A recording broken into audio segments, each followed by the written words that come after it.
السلام علیکم، میں سمیع ابراہیم ہوں اور آپ دیکھ رہے ہیں ہمارا یوٹیوب اور فیس بک چینل۔ آج سال کا آخری دن ہے، اس لیے سب سے پہلے تو نئے سال کی آمد سب کو مبارک ہو۔ اللہ تعالی ہمارے مسائل کا حل کرے، ہمیں اتنی ہمت اور توفیق دے کہ ہم اپنی زندگیوں کو اپنے اللہ کے احکامات کے مطابق گزارنے کے قابل کر سکیں، اور وطن عزیز پر بھی اللہ تعالیٰ رحمت فرمائے، پوری دنیا پر اپنا کرم کرے، اور اس کے ساتھ ساتھ بالخصوص خاص طور پر جو مسلمان ہیں جہاں جہاں بھی اس وقت وہ سفرنگ میں ہیں، اللہ تعالیٰ ان کی مشکلیں آسان کرے۔ اب آتے ہیں ذرا وطن عزیز کی صورتحال۔ بڑی ایک 2022 جو سال گزرا، اس میں بہت کوشش ہوئی عمران خان کو سسٹم سے نکالنے کی، اور اب ایسا لگتا ہے کہ جس طرح سے ہم نئے سال میں داخل ہو رہے ہیں،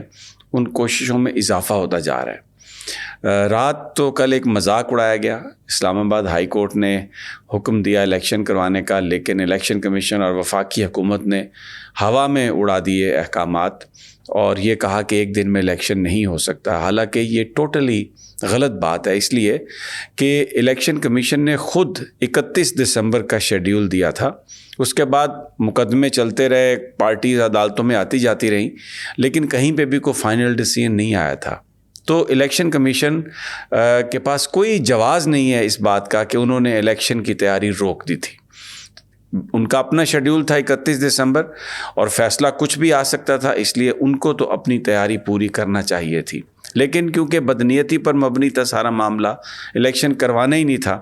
آج صبح لوگ جو ہیں اسلام آباد میں ہزاروں کی تعداد میں پولنگ سٹیشنز پر پہنچے، پی ٹی آئی کے لوگ بھی موجود تھے، دوسری سیاسی جماعتوں کے لوگ بھی تھے، کوئی نون لیگ کا بندہ نظر نہیں آ رہا تھا، پیپلز پارٹی نظر نہیں آ رہی تھی، ایسا تھا جیسے وائپ آؤٹ ہو گئے ہیں، اور الیکشن کے لیے الیکشن کا عملہ نہیں پہنچا۔ اب پھر الیکشن کمیشن نے اپنی اشوئی کے لیے ایک ہائی کورٹ کے ڈویژن بینچ میں مطلب ڈی بی کے لیے انٹرا کورٹ اپیل دائر کر دی ہے، جس کو لگتا ہے کہ 2 ممبر سنیں گے، لیکن مجھے اس وقت اکبر بگٹی یاد آ رہے ہیں۔ جب نواز شریف صاحب کا مقدمہ عدالت میں تھا، ان کی بحالی کا مقدمہ، اور جسٹس نسیم حسن شاہ کی صدارت میں سربراہی میں جو بینچ تھا وہ اس کو سن رہا تھا، تو بگٹی صاحب سے سوال ہوا عدالتوں کے حوالے سے، تو انہوں نے کہا کہ اب اگر عدالتیں نواز شریف صاحب کو انصاف دینے پر تل گئی ہیں تو پھر کوئی انہیں روک نہیں سکتا۔ اب دیکھنا یہ ہے کہ یہ عدالتیں اسلام آباد ہائی کورٹ اس حوالے سے کیا فیصلہ کرتی ہے۔ اس سے بڑی توہین عدالت نہیں ہو سکتی کہ وفاقی حکومت بالکل کہتی ہے جی ہم تو الیکشن کروا ہی نہیں سکتے 4 مہینے، اور الیکشن کمیشن جس کا آئینی طور پر یہ کام ہے، اس کے علاوہ ان کا کوئی کام ہی نہیں ہے کہ انہوں نے انتخابات کرانے ہیں، وہ انتخابات کرانے کے لیے تیار نہیں ہے۔ جب قاسم سوری صاحب کا معاملہ ہوا تھا اور وہاں پر سپریم کورٹ میں یہ معاملہ چلا تھا، تو عدالت نے پوچھا تھا چیف الیکشن کمشنر سے، تو انہوں نے کہا جی ہم الیکشن نہیں کروا سکتے، 7 مہینے تک الیکشن نہیں کروا سکتے، جس کے نتیجے میں یہ ایک کہتے ہیں، اور بھی بہت سارے ہوں گی مصلحتیں، لیکن یہ بھی ایک بہت بڑا جواز تھا الیکشن کو پھر اس اسمبلی کو ریسٹور کرنے کا، کیونکہ فوراً الیکشن نہیں ہو سکتے تھے۔ تو آج اب پھر الیکشن کمیشن یہ کہہ رہا ہے کہ میں الیکشن نہیں کروا سکتا، تو کیا ان کے ذمہ کام ہے؟ صرف عمران خان کی کریکٹر اسیسینیشن کرنا؟ P T I supreme court نے حکم دیا کہ آپ تمام جو پولیٹیکل پارٹیز ہیں ان کے، اسلام آباد ہائی کورٹ کا شاید حکم تھا کہ ان کی آپ فنڈنگ کا کیس ایک ساتھ سنیں اور فیصلہ بھی ایک ساتھ کریں، لیکن پی ٹی آئی کے بارے میں فیصلہ کر دیا گیا ان کی فنڈنگ کے حوالے سے۔ اور ایک چیز جو الیکشن کمیشن کے مینڈیٹ میں نہیں تھی کہ جناب یہ فوراً فنڈنگ کی ایک لائن ڈال کے تو ان کو خوش کر دیا گیا۔ پھر توشہ خانہ کا معاملہ، ٹیکنیکل گراؤنڈز پر عمران خان کو سسٹم سے باہر نکالنے کی کوششیں یہ کر رہا ہے الیکشن کمیشن۔ اصل جو اس کا کام ہے انتخاب کرانا، اس کے وہ نزدیک بھی نہیں جا رہے، اور عدالتیں اس کا نوٹس نہیں لے رہی کہ یہ جو توہین عدالت ہے اس کا کون ذمہ دار ہے۔ دیکھیں، ایک چھوٹی سی تقریر کی تھی عمران خان صاحب نے، اور اس تقریر میں یہ کہا تھا کہ ہم آئین اور قانون کے مطابق استعمال کریں گے اپنا رائٹ، اور جس جج نے بھی ان کی نظر میں قانون کے مطابق فیصلہ نہیں کیا، اس کا معاملہ ہم اس میں لے کے جائیں گے جوڈیشل کونسل میں۔ تو اس پر توہین عدالت کی کارروائی شروع کر دی گئی، اور اتنا غضب سے جو ججز تھے they were fuming out، ایسے ایسے ریمارکس آئے ہیں، اگر میں آپ کو وہ پڑھوں اور آپ کو دکھاؤں تو انہوں نے آلموسٹ عمران خان کو کرمنل بنا دیا تھا، لیکن یہ تو عمران خان نے کہا کہ ان کی ایسی انٹینشن ہی نہیں تھی، وہ تو آئین اور قانون کی بات کر رہے تھے، اور پھر وہ گئے بذات خود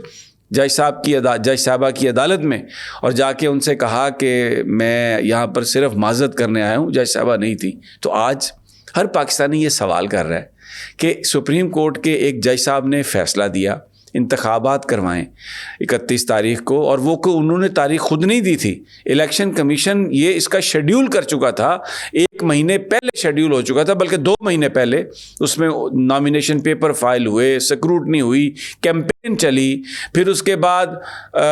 فیصلہ بھی ہوا کہ 31 دسمبر کو ہی پولنگ ہوگی، لیکن اب جب کورٹ نے کہا تو الیکشن کمیشن نے with the concurrence of federal government یہ کہا کہ جناب ہمارے پاس تو ہم تو تیار ہی نہیں ہیں، اور ایک انٹرا کورٹ اپیل دائر کر دی، اور اب رانا ثناء اللہ یہ کہہ رہے ہیں کہ 4-5 ماہ سے پہلے الیکشن نہیں ہو سکتے۔ جب ان سے سوال کرتے ہیں تو کہتے ہیں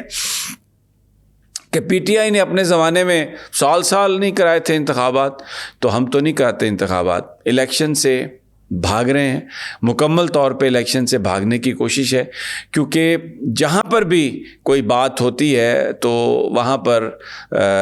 پتہ چلتا ہے کہ تحریک انصاف اکثریت میں ہے۔ لائرز لے لیں، اسٹوڈنٹس لے لیں، آپ لیبررز لے لیں، کسی جگہ پہ چلے جائیں، ٹیچرز لے لیں، گورنمنٹ امپلائیز لے لیں، ہر جگہ پر تحریک انصاف کی ایک واضح اکثریت ہے، لیکن جو انتخابات ہیں الیکشن کمیشن اس کو کرانے کا کوئی ارادہ نہیں رکھتا، اور ایک بڑی بھرپور ایک کیمپین چلا دی گئی ہے ان کے خلاف، تحریک انصاف کے خلاف، عمران خان صاحب کے خلاف میڈیا پر، اور ایوری ڈے میں آپ کو بتاؤں عمران خان صاحب کی جو جماعت ہے اس پر، ان کی جماعت میں تفریق کی خبریں، ان کی جماعت کی طرف سے جی کہ لوگ جو ہیں ان پر عدم اعتماد کا اظہار کر رہے ہیں، اور یہ کہ جی کرپشن بہت زیادہ ہو گئی ہے وغیرہ وغیرہ وغیرہ۔ مقصد ایک کہ عمران خان کا جو امیج ہے لوگوں کی نظروں میں اس کو ڈسٹارٹ کیا جائے، اور اس کے بعد پھر اگر ان کو ٹیکنیکلی ناک آؤٹ اگر کر سکیں الیکشن کمیشن کے ذریعے تو پھر الیکشن کا انعقاد کیا جائے۔ تو آج اس وقت جو صورتحال ہے وہ یہ ہے، اور ایک بڑی اور ہمیں چیز نظر آ رہی ہے کہ جو ماضی کی پالیسیز تھیں وہ کنٹینیو کرتی ہوئی نظر آ رہی ہیں، کہیں پر کوئی تبدیلی نظر نہیں آ رہی، نہ تو الیکشن کے معاملے پر کوئی تبدیلی نظر آ رہی ہے، اور نہ ہی اکاؤنٹیبلٹی کے حوالے سے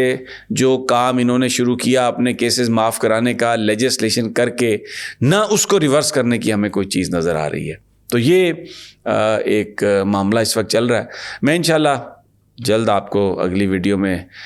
مزید تفصیلات دوں گا، اور جو کچھ ہو رہا ہے اسلام آباد ہائی کورٹ اب انٹرا کورٹ اپیل کیا آج ہوتی ہے، سنتے ہیں کیا فیصلہ کرتے ہیں،